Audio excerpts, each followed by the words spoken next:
kuatkan hati, negeri ini memanggilmu kawan.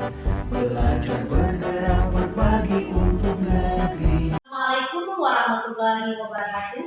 Berjumpa kembali dengan saya Romi Adiska, calon guru penggerak angkatan 10 dari SD 6 Malang Kabupaten Sejumlah. Kali ini saya tidak sendiri, tapi ditemani oleh Ibu Sita, guru kelas 5 SD 6 Malang. Assalamualaikum Bu Sita. Bagaimana kabarnya hari ini Ibu? Alhamdulillah baik. Alhamdulillah. Baiklah Ibu, hari ini kita akan mengadakan percakapan pra-observasi ya Bu. Nanti saya akan amati jalannya proses pembelajaran di dalam kelas atau sebelum saya melakukan proses supervisi kelas ya Bu. Adapun tujuan saya melakukan proses supervisi kelas untuk mengetahui atau mengevaluasi jalannya proses pembelajaran yang Ibu lakukan di dalam kelas atau sebelum saya melakukan proses supervisi kelas.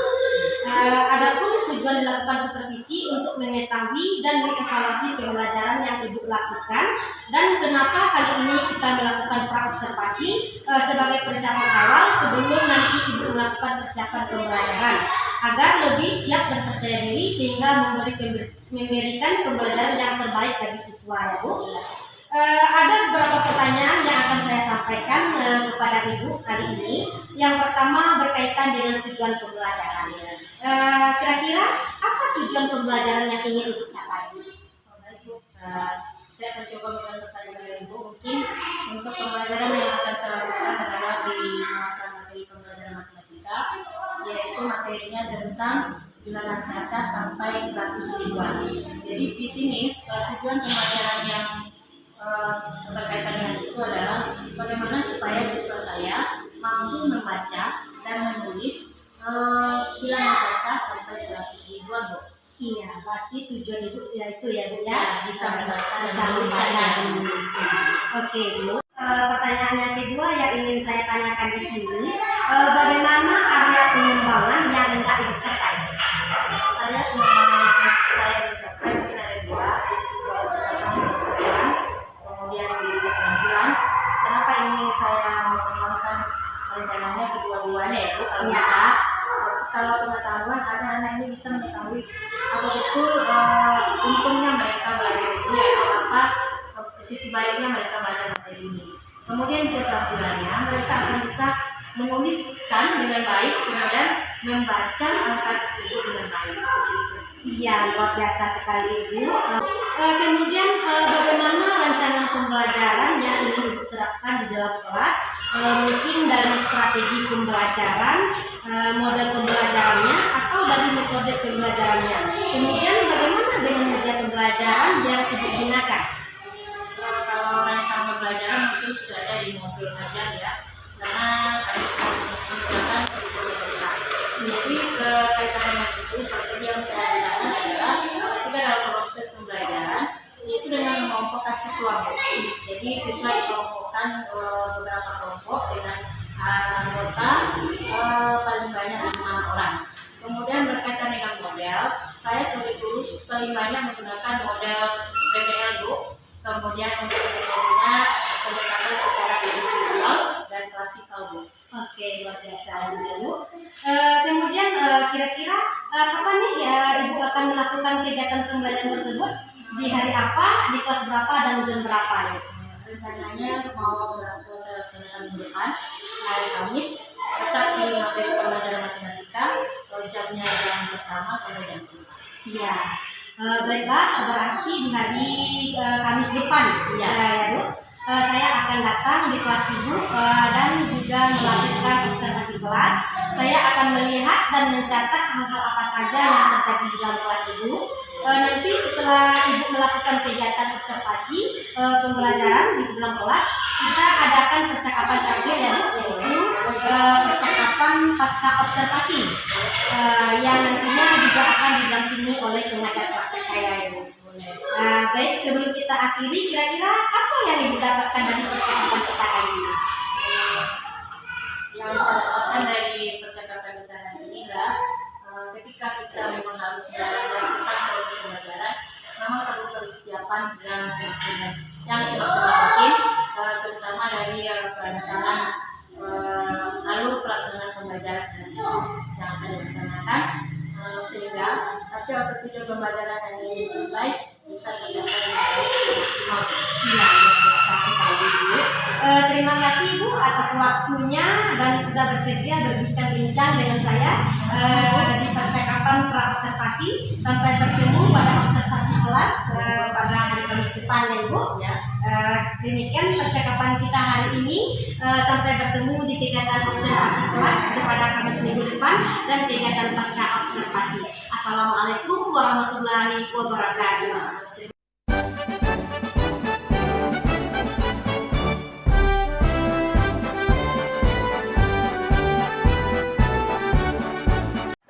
Assalamualaikum warahmatullahi wabarakatuh.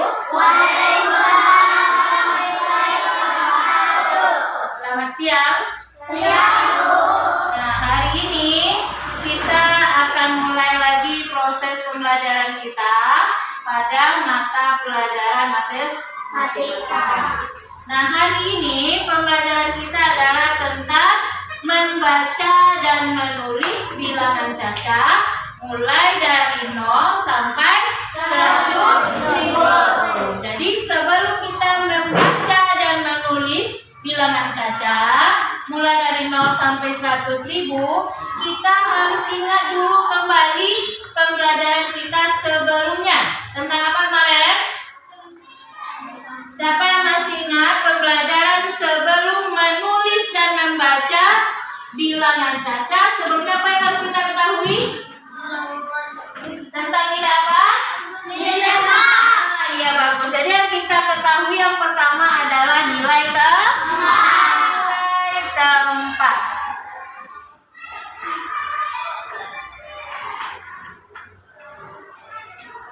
Jadi apa gunanya kita mempelajari nilai tempat ini? Supaya kamu nanti bisa membedakan dari antara bilangan itu mana yang ratusan, mana yang puluhan, mana yang satuan.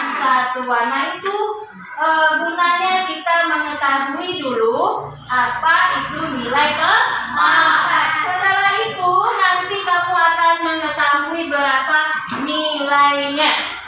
Jadi misalnya 1 puluhan berapa nilainya? 1 puluhan berapa nilainya? 10. Jadi kemarin kita sudah mempelajari tentang nilai tempat. Nanti dalam perjalanan proses pembelajaran nanti juga kita akan melakukan berbagai kegiatan. Yang pertama, kita akan mencoba membaca bilangan caca. Setelah kamu paham nanti, kita akan coba menuliskan bilangan caca. Bisa nanti? Bisa. Nah, sebelumnya Ibu tulis beberapa tanya dulu. Urutan nilai tempat mulai dari yang pertama apa dulu? Ribuan. Kemudian apa lagi? Ribuan. Apa lagi? Ratusan. Setelah itu apa lagi? Puluhan. Terakhir apa? Satuan. Nah, ini urutan dari nilai tempat yang akan kita pelajari. Sekarang Ibu tulis angka 1, 2, 5, 7, 6. Sekarang Ibu tanya angka-angka berapa yang menempati nilai puluh ribuan? 1. Kemudian angka berapa yang menempati nilai ratusan? 5. Jadi Ibu nilai atau Ibu ambil kesimpulan kalau kamu sudah mengerti dengan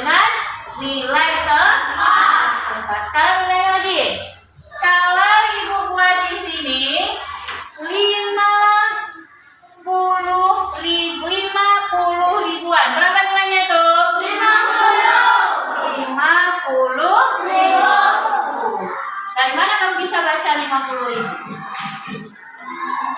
Dari mana bisa baca 50? Nah, berdasarkan nilai keempat. Kalau 50 ribuan, nilainya 50.000. Kita membaca bilangan caca. Jadi ketika kamu membaca bilangan caca, itu berdasarkan nilai tempat yang ada. Misalnya lagi,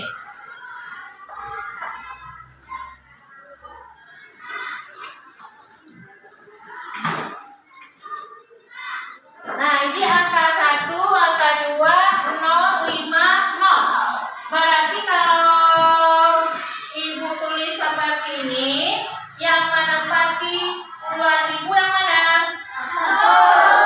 Yang ribuan yang mana? Yang ratusan mana? Kemudian yang puluhan? Yang satuan? Jadi ketika kita membaca 1 puluhan ribu berapa nilainya? 10.000. 2 ribuan berapa nilainya? 10.000. 0 ratusan. 5 puluhan. 50. 0 satuan. Nah, jadi kalau baca programnya nih, ya 12.050. Apa tadi dibaca? Nah, jadi langsung saja 12.050. Nah, jadi itu bacanya adalah 12.050 berdasarkan nilai tempat. Selanjutnya, ibu tanya satu persatu. Ibu tulis angkanya, nanti anak ibu yang jawab apa bacanya.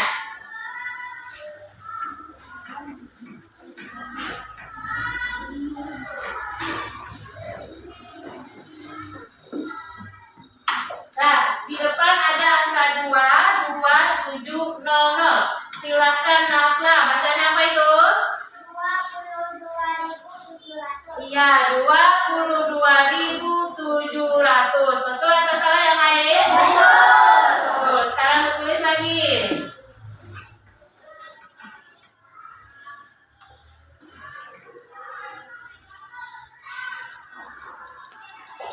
Nah, silakan Hasbi, berapa bacanya itu?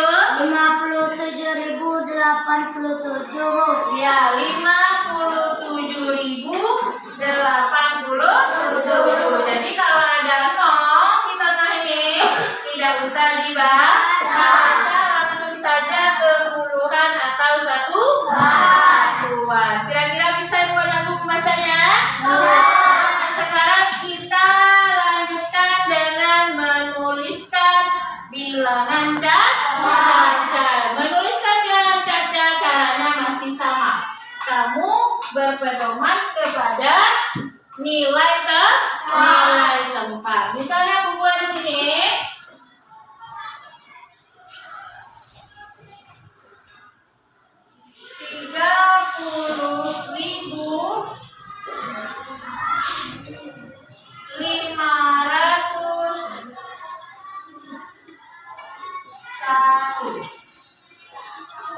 Nah, ada tulisan 30.501.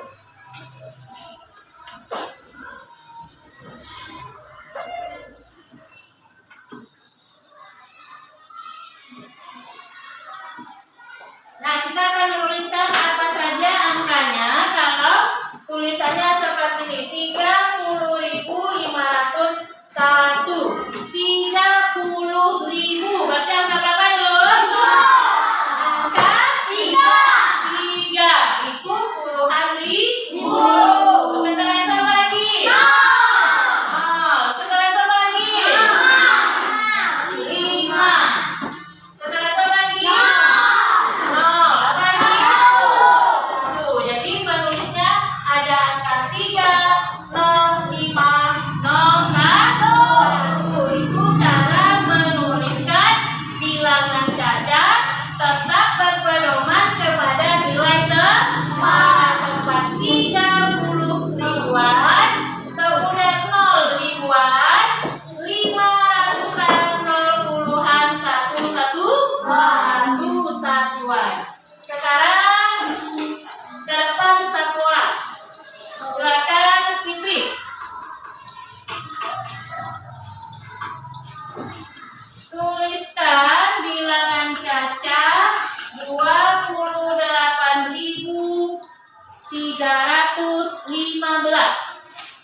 Ya, tulisannya 28.315.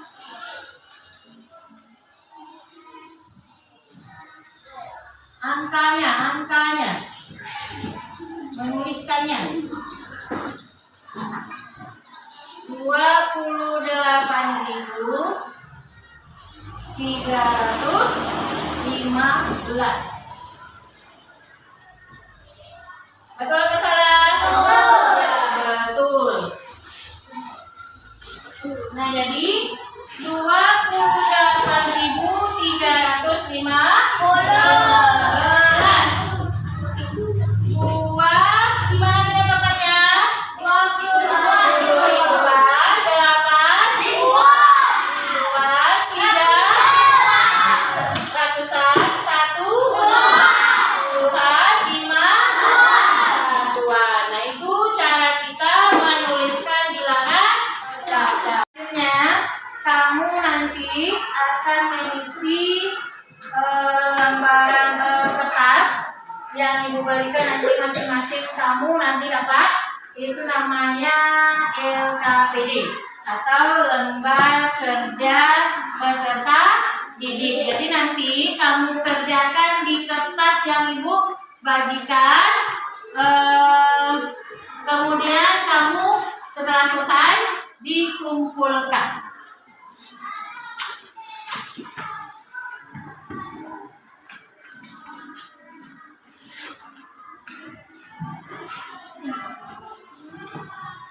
Ini soalnya, tuliskan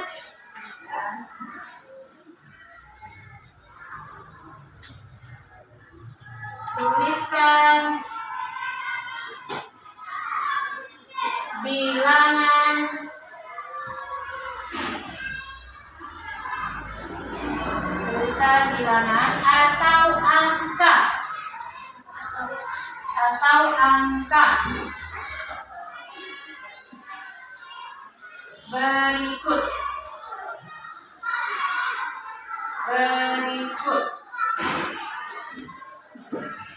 1. 20.000. 20.000. Tulisannya dibuat dulu ya, nanti angkanya isi. 20.600. 20.619.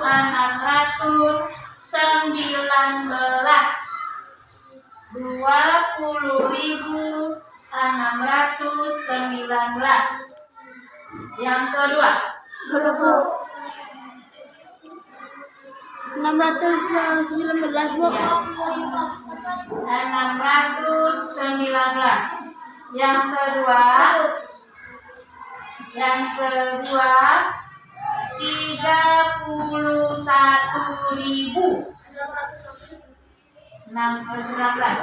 31.000.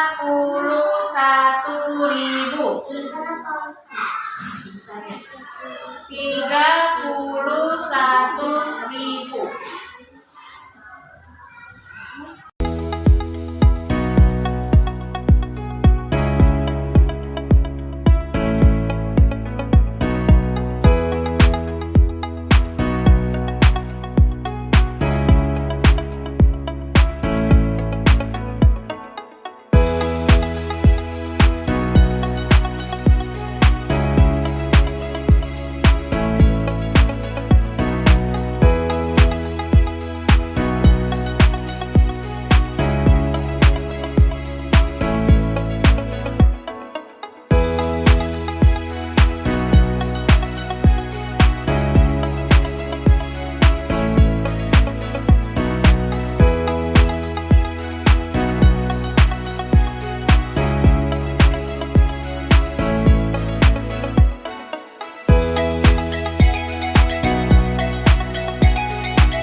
pada kegiatan pasca observasi bersama saya Loni Ariska SPD, calon guru penggerak angkatan 10 dari SD 6 Lalan, Kabupaten Sijunjung.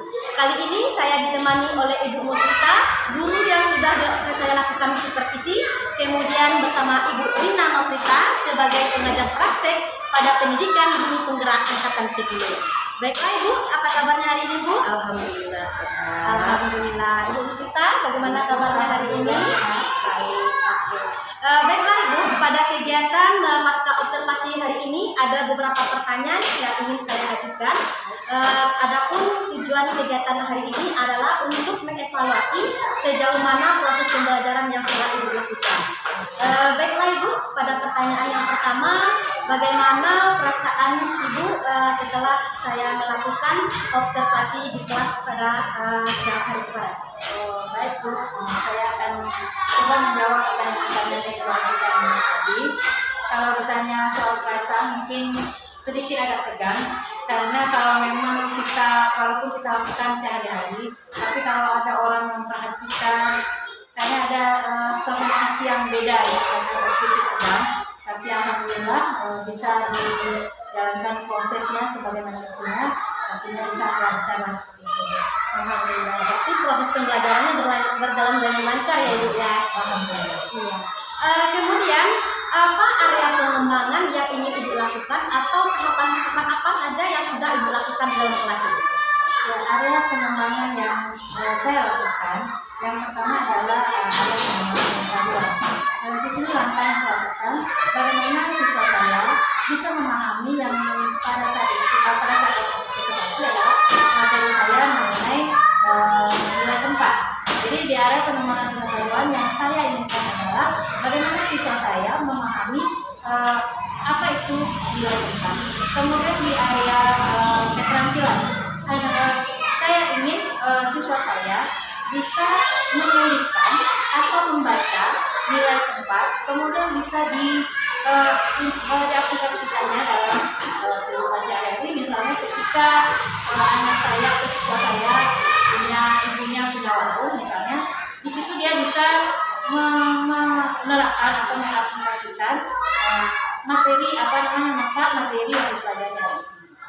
Oke, berarti area pengembangan yang ingin Ibu capai itu adalah area pengetahuan dan area keterampilan. Jadi yang harapan Ibu ke depannya supaya kegiatan ini untuk bilangan tempat ini bisa diterapkan dan dimanfaatkan untuk kehidupan sehari-harinya nanti. Itu ya Ibu ya. Baiklah Ibu, sejauh mana area pengembangan yang sudah Ibu lakukan dalam kelas, apakah sudah berhasil atau belum Ibu?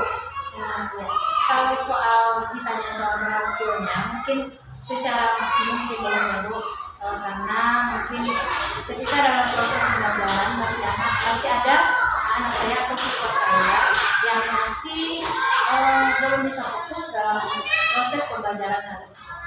Iya, berarti intinya di sini anak kurang fokus ya Ibu dalam proses pembelajaran sedang berlangsung ya. Kalau boleh dibicarakan apa kendala yang dialami anak tersebut? Ya pada saat itu memang mungkin kendalanya mungkin dari diri saya sendiri. Pada saat itu mungkin pembelajaran yang saya lakukan adalah dalam proses klasifikasi dia, artinya belum saya bentuk kelompok-kelompok. Walaupun di sini saya sudah mengerti gaya belajar anak saya berbeda, tetapi ketika melaksanakan materi ini, yang saya rasakan ketika dia dibiarkan belajar secara klasik, artinya tidak dikelompokkan, mereka seolah-olah ada rasa kejenuhan dan kebosanan. Kemudian mungkin dia hanya di sana yang lebih ditemukan adalah ketika saya menerangkan, artinya saya masih banyak menggunakan metode ceramah misalnya, belum menggunakan berbagai macam metode, istilahnya multi-metode atau multimedia itu disitu rasanya. Berarti di sini Ibu masih menggunakan metode klasikal, tapi berkelompok ya. Kemudian mungkin metode yang digunakan masih ada metode ceramah, mungkin kurang bervariasi seperti itu ya Bu. Jadi apa rencana Ibu ke depan untuk mengatasi kendala tersebut? Ya, karena saya sudah melihat kendala berdasarkan refleksi diri kita sendiri mengajar gitu kan. Yang ingin saya lakukan adalah saya ingin mencoba ketika dalam pembelajaran nanti saya akan mencoba mengelompokkan anak-anak ini paling tidak 4 atau 5 kelompok dengan anggotanya pun tidak paling maksimal 5 orang. Kemudian di kelompok itu saya mengusahakan semua siswa mendapatkan perannya dalam kelompok. Artinya mereka bisa secara aktif untuk mendiskusikan apa yang akan dipelajari hari ini. Artinya mereka semua punya peran dalam kelompok. Tidak saja nanti anak-anak yang memang sudah paham atau setengah paham, tapi saya usahakan dalam kelompok ini ada kerjasama atau yang memang betul-betul siswa saat ini mempunyai peran yang mempunyai semuanya punya peran dalam kelompok. Artinya pemahaman mereka nanti bisa akan lebih, yang paham akan lebih paham, yang belum paham mungkin paham lah. Oke, luar biasa sekali rencana Ibu nanti ya. Berarti intinya di sini Ibu untuk kedepannya Ibu akan membentuk sebuah kelompok belajar yang mana dalam kelompok tersebut anak tersebut akan dibentuk berdasarkan perannya masing-masing. Dibagikan perannya, dibagi perannya masing-masing. Dalam kelompok itu tidak ada diusahakan tidak ada anak yang pasif dalam kelompok. Ya, semuanya aktif ya Ibu ya. Itu sampai ke depan ya. Mudah-mudahan harapan yang Ibu inginkan tersebut bisa tercapai ya Ibu ya. Iya, alhamdulillah. Baiklah, kapan rencana tersebut ingin Ibu realisasikan? Kalau rencana mungkin secepatnya, karena ini kan kita jalan tiap hari, jadi berdasarkan refleksi kita hari ini untuk besok itu harus dilaksanakan secepatnya. Jadi tidak mungkin kita tunda lagi karena memang setiap hari berjalan terus dengan materi yang berbeda. Jadi mungkin pelaksanaannya intinya akan secepat mungkin kalau bisa besok. Oke, berarti kita kan sudah tahu apa kendala yang terjadi dalam kelas kita. Jadi secepat mungkin proses tersebut akan kita perbaiki, atasi supaya anak kita tadi Bu bisa lebih aktif lagi dalam proses pembelajaran. Sehingga pembelajaran ini dicapai nanti tentunya akan tercapai dengan maksimal ya Bu ya. Iya, luar biasa sekali percakapan pasca observasi kita pada hari ini Ibu. Jadi sejauh percakapan kita pada hari ini Ibu, apa kesimpulan yang dapat Ibu petik dari kegiatan pasca observasi kita pada hari ini? Kesimpulan yang bisa saya ambil dari percakapan kita ini dan yang sebelumnya sebelum dari pra observasi sampai sekarang ini adalah ketika kita seorang guru harus bisa memperbaiki gaya belajar atau cara-cara kita mengajar. Istilahnya kita bisa mengkondisikan bagaimana siswa dan bagaimana bisa timbul minat belajar siswa. Jadi tidak ada kebosanan dalam kelas, yang itu yang harus bisa diantisipasi oleh seorang guru. Kemudian yang kesimpulan berikut setelah melakukan observasi lanjut mulai dari kelas sekarang, banyak hal-hal baru yang bisa saya pelajari, yang saya dapat. Jadi intinya saya dapat melakukan perubahan dari stigma-stigma yang lama, stigma yang baru, memperbarui cara-cara mengajar, mengkondisikan kelas, dan masih banyak lagi. Luar biasa. Jadi untuk kesimpulan kita pada hari ini, berarti dalam kegiatan pra observasi sampai pasca observasi yang kita lakukan hari ini, begitu banyak pelajaran yang bisa kita ambil ya Bu ya. Bahwasanya dalam proses pembelajaran kita harus memperhatikan kebutuhan peserta didik kita. Bagaimana peserta didik kita itu bisa aktif dalam proses pembelajaran. Apabila ada pengaruh, kita harus melakukan pengaruh. Jangan terfokus kepada hal-hal yang lama, tidak mau ada perubahan seperti itu kira-kira ya Bu ya. Baiklah Ibu, terima kasih atas kesempatannya kali ini. Semoga apa yang kita rencanakan pada hari ini bisa kita terapkan untuk kedepannya ya Bu ya. Semoga kegiatan kita hari ini membawa perubahan khususnya untuk SDN 6 Lalagi. Intinya orang yang sukses itu orang yang mau berubah. Oke, luar biasa percakapan kita pada hari ini. Demikianlah Bapak Ibu guru hebat, terima kasih atas waktunya Ibu Musita, Ibu Rina. Mohon maaf atas segala kekurangan. Saya akhiri dengan wassalamualaikum warahmatullahi wabarakatuh.